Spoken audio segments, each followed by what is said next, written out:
많은 분들이 영화를 보는 이유 중에 하나가 바로 대리만족이 아닐까 싶은데요. 그렇습니다.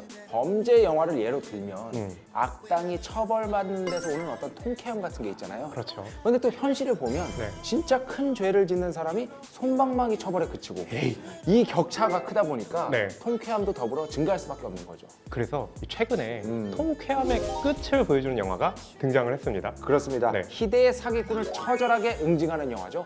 마스터. 오늘 신상 무비탑에서 만나보겠습니다.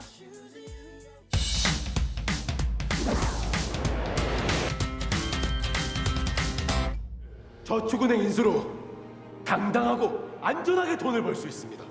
우리 원네트워크 예금자 보호법 적용으로 세계 최초 화려한 언변으로 서민들을 현혹하는 진연필 회장은 역대급 사기 프로젝트를 준비하고 있는데요. 그때 판이 벌어지길 기다리는 지능범죄수사팀장 김재명은 은밀한 작전에 돌입합니다. 이번 사건 완벽하게 마무리해서 썩어버린 머리 잘라낸다. 그것은 바로 진 회장의 오른팔이자 천재 해커 박 장군을 유인해 로비 정보를 확보하는 일인데요. 저는 지능범죄수사대 신전마경입니다. 네 차로 가면 자진 출두고 저 차로 가면 이미 동행. 제 차로 가겠습니다. 원 네트워크 전산실 위치 진연필 로비 장부 2개면 된다. 경남아, 됐다. 그러나 이대로 순순히 말을 들을 박 장군이 아니죠. 원 네트워크의 자금 세탁을 관리하고 있는 해커 친구와 함께 또 다른 비밀 계획을 세우는데요. 잠깐만, 너 둘? 나 셋? 약속한 500억 딱 챙기고 전산실이랑 장부 먼저 가고 진화전 경찰에 넘기면 우린 완전 프리한 거야. 드디어 진 회장의 로비 장부가 있는 장소로 들어가고 아, 예, 접니다. 별거 없으시죠? 아무 다른 게 아니고요. 첩자가 된 박 장군과 경찰의 작전이 시작되죠. 간부 중에 배신자가 있는 것 같더라. 잘 생각해. 내 뒤에 누가 있는지. 하지만 김재명 형사의 머리 위에 올라앉은 진 회장의 악행은 점점 더 잔인해져만 가는데요. 진연필 내 손으로 수갑. 대한민국을 뒤흔든 전대미문의 사기극 속에 서로를 속고 속이는 이 작전의 끝은 어떤 결말을 맺을까요? 시작해. 영화 마스터 지금 시작합니다. 영화가 시작을 하면 이병헌 배우가 연기한 진연필 회장이 막 눈물까지 흘러가면서 착한 사람 연기를 해요. 그런데 무대를 내려오자마자 얼굴이 싹 돌변하죠. 친근하고 푸근한 이미지에서 딱 얼굴의 표정이 싸늘하게 변하는데 이 장면 보면서 역시 이병헌 씨가 네. 연기를 통해서 영화의 초장부터 무게중심을 확 잡아주는구나. 아, 네. 푼돈 장난치는 놈들을 사람들은 사기꾼이라고 부르지. 근데 그게 조 단위가 됐을 때는 뭐라고 부를 것 같아? 근데 이병헌 배우가 연기를 하니까 그냥 딱 보면 악역이다라는 생각이 드는데 네. 그게 좀 입체감이 있게 느껴지는 면이 있거든요. 지금 감옥 들어가 계신 분 있나? 진연필 회장은 이 모티브가 있어요. 희대의 사기꾼 조이팔을 모델로 했거든요. 이게 초성이 같네요. 아, 그렇죠. 네. 지읒, 히읗, 피읗. 조이팔 하면은 이제 국민 상대로 다단계 사기극을 벌였죠. 아, 네, 그렇죠. 그래가지고 무려 5조 원을 갈취한 걸로 굉장히 유명한데 5조 원. 그런데 해외 도피 도중에 사망했다 이런 얘기가 있었는데 그런데 말입니다. 내가 먼저 하려고 했는데. TV 프로그램 그것이 알고 싶다 해서 사망한 게 아니다 라고 해서 한동안 또 화제가 된 적이 있었습니다. 서민들의 피를 쪽쪽 빨아먹는 네. 사기꾼 흡혈귀라고 할 수 있겠죠. 네. 악당 진현필 회장을 응징하기 위해서 등장하는 인물이 있습니다. 바로 누군가요? 동원동원 강동원 씨죠. 근데 강동원 배우가 이 김재명을 연기하다 보니까 어떤 캐릭터를 맡던 뭔가 강동원 배우는 판타지를 만들어버리잖아요. 실제로도 여기서 굉장히 잘생긴 형사, 이름도 김재명. 거기다가 뭔가 액션도 굉장히 좋아가지고요. 뭐 여러 가지를 다 잘하는 것 같아요. 영장이 안 나옵니다. 영장 필요 없어. 문 열어. 번듯한 외모의 엘리트 형사라고 볼 수 있겠는데 못하는 게 없는 형사입니다. 그래서 그동안 흔히 보아온 어떻게 보면 형사하면은 강철중 이미지, 찌들었어 막. 황정민 이미지, 뭐 네. 이런 어떤 이미지들이 머리에 막 떡지고. 그런 이미지들이 대세였는데 네. 이 강동원이 연기하는 김재명 형사는 그와는 정반대 서 있는 이미지라고 할 수 있겠죠. 강동원 씨가 머리에 떡질 수는 없잖아. 떡져도 멋있어. 그러니까 강동원이 선을 연기하고 이병헌이 악을 연기하다 보니까 네. 영화가 선악 구도로 너무 선명하게 나눠지잖아요. 그럼 약간 지루하죠. 그렇죠. 음. 그래서 입체감을 선사하기 위해서 선에 붙었다, 악에 붙었다 하는 여기 이유를 붙었다, 넣었어요. 저기 붙었다. 맞아요. 네. 이병헌의 최측근이자 천재 해커인 이름도 멋있어. 음. 박장군. 김우빈이 연기를 했죠. 우리 그냥 네트워크 아닌데 돈 모아서 돈 벌어다가 돈 나눠주는 게 죄입니까? 죄 아니면 김재명 형사가 진 회장을 잡기 위해 일종의 미끼로 그렇죠. 미끼로 사용하는 인물인데 상당히 능청스러운 캐릭터인데 김우빈 씨가 정말 소화를 잘했다고 생각을 했습니다. 아무도 안 믿어. 에이 나쁜 사람. 그래서 실제로 보고 있으면 저희는 이렇게 보면 선과 악이 너무 이렇게 나눠진 것보단 이 박장군에게 눈에 가게 되는 게 우리도 그런 거 있잖아요. 네. 저런 이 극 중에 이 이병헌 같은 인물 없어져야 돼 네. 라고 하면서 나도 큰 돈을 만질 수 있으면 좀 어떻게 해볼까? 실제로 극 중에 이제 박장군 같은 경우도 이렇게 서민들 등을 처음해보면서 자신들도 큰 돈을 벌으려고 잠깐만, 나 5억 물렸어. 너도 10억 넘는다며. 이 5억이나 뭐 빼야 되는 거 10억 아니야? 같은 경우 큰 돈을 투자를 하잖아요. 그렇죠. 그러니까 어떻게 보면 우리의 어떤 양면성을 이렇게 반영하고 있는 게 박장군이라는 인물인 거죠. 그렇기 때문에 진 회장을 또 쉽게 배신하지 못하죠. 경남아 걸렸다. 그 와중에 자기 혼자 막 어떻게든 살아남으려고 고군분투하는 박장군이 어쩌면 이 영화의 진정한 주인공이다 라고 생각하실 분들도 있을 것 같습니다. 근데 이 영화의 감독 있지 않습니까? 네, 조희석 감독이죠. 네, 전작이 바로 이 감시자들. 그렇죠. 네. 어쩐지 약간 닮은 꼴입니다.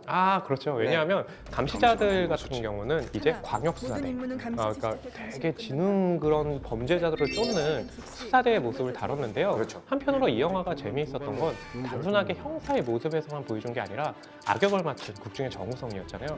이 인물은 또 어떤 식으로 움직이나를 치밀하게 보여줘서 감시자들 같은 경우는 굉장히 좋은 평가를 받았고 흥행에도 성공을 했죠. 명심해. 따라붙기만 하는 거야. 영화 이제 후반부에 들어서면 이야기가 한번 전환되면서 그렇죠. 더 큰 스케일의 범죄가 펼쳐지게 되죠. 그러니까 이 영화는 영화 두 편을 본 것 같은 느낌이 드는데요. 약간 그래요. 그렇죠. 영화 중반까지는 한국을 배경으로 펼쳐지는데 국내 범죄. 그렇죠. 네. 중반을 넘어가면서는 필리핀 로케이션을 펼치는데 사실 한국 영화에서 필리핀 로케이션을 한 필리핀 배경의 작품들을 보기는 쉽지는 않았어요. 그렇습니다. 그러니까 어떻게 보면 한국 영화가 어떤 새로운 풍경을 찾은 게 또 이 마스터의 이 후반부라고 할 수도 있는 거죠. 네. 그런데 거기서 이제 이병헌 씨가 또 사기를 치려고 합니다. 네.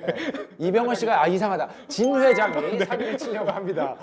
거기서 이제 필리핀 사람 그것도 무려 마닐라 시장을 보내버리려고 하는데 The miracle of Manila begin with you, the senator, and thus the Choi Corporation. 이병헌 씨가 영어 연기를 참 What you've done 어떤 for the 동남아 액센트의 영어 있잖아요. 네. No, senator. I'm your partner 뭐 이런 식으로 굉장히 잘하시더라고요. 근데 실제로는 이 시나리오에서는 영어를 잘한다. 왜냐하면 사기를 쳐야 되니까. 네. 근데 이병헌 배우가 그걸 보더니 잘하긴 잘하는데 네. 필리핀 악센트로 하면 훨씬 더 좀 이 당점이 찍힐 것 같다라고 해서 이제 바뀐 게 그런 설정이고요. 또 하나 재밌는 건 이 필리핀 로케이션이라고 했잖아요. 네. 그러다 보니까 이 필리핀 어떤 현지에 대한 카체이싱도 굉장히 뛰어나고요. 네. 그래서 굉장히 좋은 풍광들이 많이 나오는데 특히 이 브리지 존스 배경일 때는 필리핀 당국에서요 다 통제를 해주고 영화를 어허. 찍을 수 있게 해줬대요. 어허. 예, 그건 한국 영화 최초고요. 사실은 필리핀에서 액션을 하기 위해서 이렇게 통제했던 경우는 본 레거시 밖에 없다고 하거든요. 오. 예, 그러니까 굉장히 좀 신선한 어떤 이미지로 다가오는 거죠. 일단 액션 장면, 필리핀의 어떤 로케이션을 통한 화려한 액션, 볼거리 이런 것만큼은 충분히 가득한 영화라고 할 수 있겠네요. 그렇죠. 네. 베트남 다낭에서 불에 탄 사체로 발견됐습니다. 해외로 도피한 진 회장의 사망 소식이 들려오고 이게 뭐야? 저 특수부 검사 출신입니다. 위임장에 도장만 찍어주십시오. 때마침 여러분, 피해자들을 다시 구제하려는 움직임이 일어나는데요. 나 좀 믿자, 어? 사람이 의심이 많아가지고. 믿긴 뭘 믿어? 지금까지 빼낸 게 꼴랑 700억이야. 한 달 안에 1조를 더 빼야 된다고. 하지만 그것은 또 하나의 거대한 사기극이었죠. 한국에서 자금을 조달해 필리핀에서 더 큰 사기를 준비하는 진 회장. 그를 잡기 위해 또 한 번 김재명 형사가 나섭니다. 영화 마스터는 선과 악과 선악이 만들어내는 풍경을 오락적으로 접근한다. 뒤집어줄 텐데 감당할 수 있겠어? 영화 마스터는 적어도 오락 영화로서 2시간이 아깝지 않은 작품이다. 희대의 사기관과 지능범죄수사대의 속고 속이는 추격전, 돈과 권력에 맞서 싸우는 통쾌한 범죄 수사극. 판을 뒤집을 최후의 승자는 과연 누가 될까요? 영화 마스터입니다.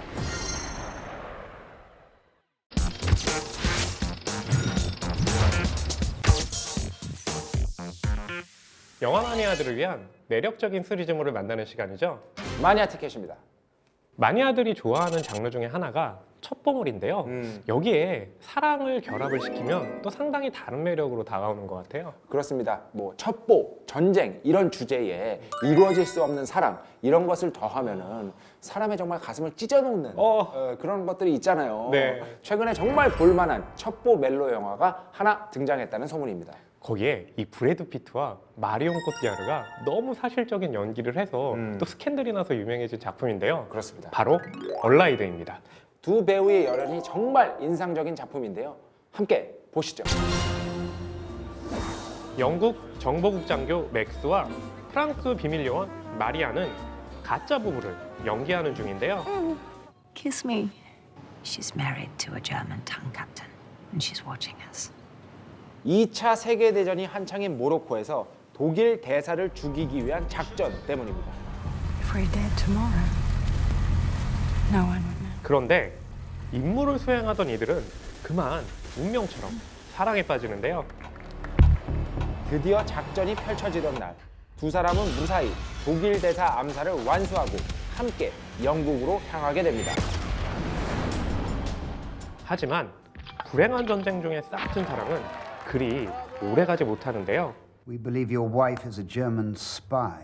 If Marianne is indeed a German spy, we need to keep her in place for 72 hours so that we can identify her handler and clean out the rest of her circuit. 아내가 독일 스파이가 아님을 증명해야만 하는 72시간.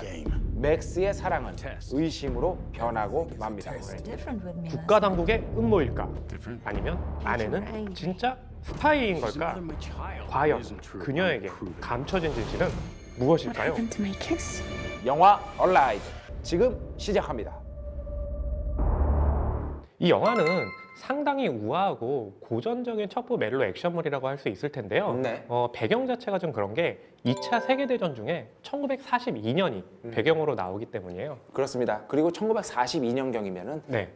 독일군과 그러니까 나치와 연합군 간의 첩보 작전이 정말 극에 달했던 그렇죠. 시기라고 합니다. 맞아요. 이 브래드 피트가 모로코에 가게 되는데 바로 독일 대사 암살 임무를 띠고 가는 거죠. 그렇죠. 그래서 바로 그 유명한 버티 히긴스의 노래로 유명한 카사블랑카로 향하게 됩니다. 최원 노래 아닌가요? 카사블랑카 뭐 이런 기회만 주면 노래 부르려고 그래.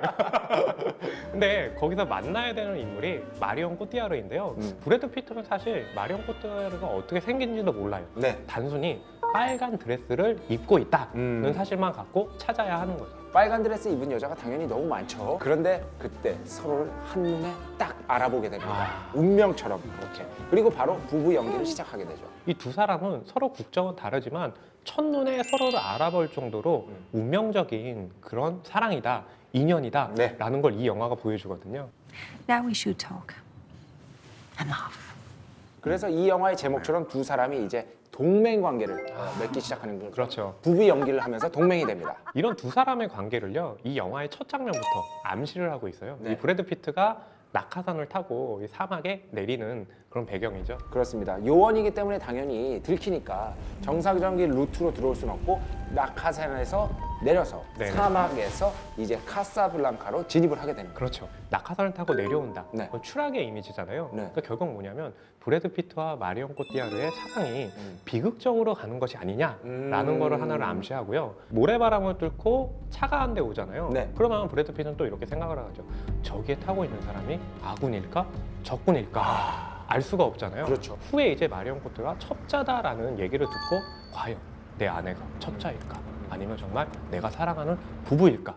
혼란스러워한다는 것을 이 첫 장면에 다 같이 보여주고 있는 거죠. 그런 어떤 사막의 모래 폭풍 같은 것들도 계속해서 나오는데 그렇죠. 그런 것들도 어떻게 보면 그런 어떤 혼란스러운 감정을 맞아요. 대변해주는 풍경이 아닌가 싶습니다. 아무래도 얼라이드 이 작품을 보다 보면 자연스럽게 떠오르는 영화가 있을 수밖에 네. 없습니다. 영화 좀 보신다고 하신 분들은 아마 다 보지 않았을까. 카사블랑카죠. 본인이 영화 좀 본다 이 얘기 하시고 싶은 거죠? 근데 너무 옛날에 봐서 사실 기억은 잘 안 나.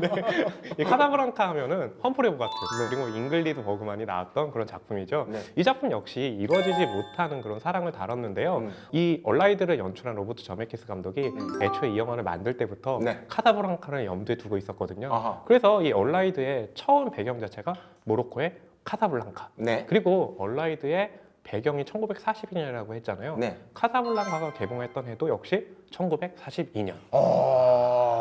네, 행복한 시간이 흘러가는데 어느 날 호출이 옵니다. 1500. I'll be there. 그래서 딱 갔더니 계속 지하로 내려가요. 아, 또 추락의 이미지가 나오죠. 느낌이 안 좋죠. 그렇죠. 당신의 아내가 첩보원이라고 우리는 판단하고 있네. 라고 얘기를 하니까 브래드 피트 입장에서는 너무나 혼란스러운 거죠. 야, 우리가 이 죽어갈 운명을 피하면서 이렇게 사랑을 나누는데 한때의 전우요. 그렇죠. 아내가 첩보원이라고? 이러면서 혼란스러워하는데 그때 중요한 법칙이 하나가 등장을 합니다. 배우자 배신의 법칙인데요. 2차 세계대전 중엔 아군과 적군끼리의 로맨스가 굉장히 많았대요. 이러다 보니까 실제로 정말 첩보를 끄집어내기 위해서 첩보원을 심어놓은 경우가 많았는데 일부러. 그렇죠. 그럴 때는 이 배우자가 직접 처형을 해야 되는 거예요. 그게 바로 배우자 배신의 법칙인 거죠. But if it is proven that your wife is a spy, routine procedures in cases of intimate betrayal will apply. You will execute her with your own hand, and if we discover that you are an accomplice in any way, you will be hanged for high treason. 그게 사실로 밝혀지면 직접 처형해야 되는데 아니면은 둘 다 죽게 되는 거죠. 사랑하는 사람을 쏴 죽여야 하는 어떤 그 가혹한 운명. 정말 참 상상하기도 싫네요. 개인적으로 좀 울었습니다. 울 줄 알았어요. 울 수밖에 없는 그런 영화고요. 그 배우자 배신의 법칙이 궁금하신 분들, 그게 도대체 뭔지 궁금하신 분들은 영화 한번 꼭 찾아서 보시기 바랍니다. 마리안에 대한 의심이 계속되던 어느 날 한밤중에 집을 나서는 맥스인데요. 과거 아내의 신변을 알고 있는 사람을 만나러 온 것이죠. It's the woman in this photograph, Marianne Beauséjour. Oh! Marianne Beauséjour! There was a piano and played La Marseillaise in front of all those Germans. I need you to come with me. 아내를 믿고 싶은 맥스는 마지막 지푸라기라도 잡고 싶은 심정인데요. I want you to play the piano for me. What are you talking about? I want you to play La Marseillaise. 과연 그녀는 피아노를 연주할 수 있을까요? 전쟁으로 시작된 비극적인 사랑과 운명. 아내의 모든 것을 의심해야만 하는 남편은 과연 숨겨진 진실을 밝혀낼 수 있을까요? 영화 얼라이드입니다.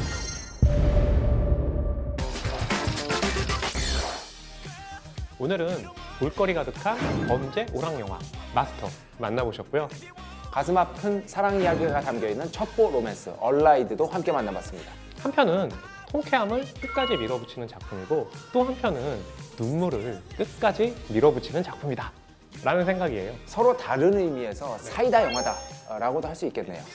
마스터는 사이다같이 통쾌하다 라고 생각하면 될 수 있을 텐데 얼라이드는 어떤 면에서 사이다죠? 사이다 잘못 원샷해봐. 눈물 난다니까. 못 걸려가지고. 이런 사이다 맛이다 눈물 날 소리 하고 있네.